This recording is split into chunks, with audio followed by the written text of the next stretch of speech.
Madam Assistant Secretary, good to see you. Euronews has spoken exclusively to Victoria Nuland, the US Assistant Secretary of State for European and Eurasian Affairs. The ongoing conflict in Ukraine dominated discussions as to the effectiveness of Western diplomacy. We might have had a full-scale invasion. We might not have had an election at all.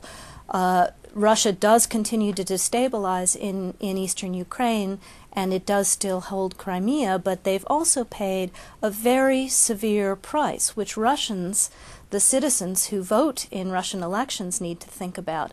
The economy is completely flat and in recession by some accounts. They've spent 10% of their sovereign wealth fund defending the ruble, some $100 billion guesstimated by the IMF in capital flight this year alone. So we've thrown the Russian economy for a loop, and we do believe it will eventually affect decision-making, either that or the Russian people. So you believe the Russian people will turn their anger towards Vladimir Putin in the end, because his approval?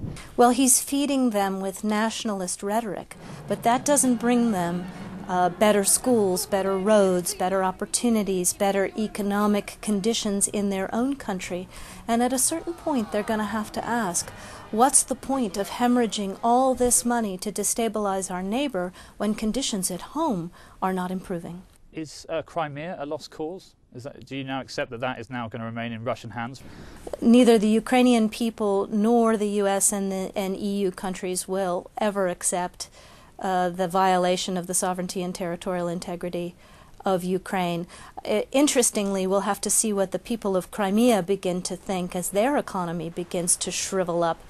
Tourist revenues down severely in Crimea, difficulties getting credit. This is an area where the EU has really led in terms of ensuring that there cannot be investment and integration with Crimea as a result of the choices Russia has made. You won't recognize the fact that Russia's annexed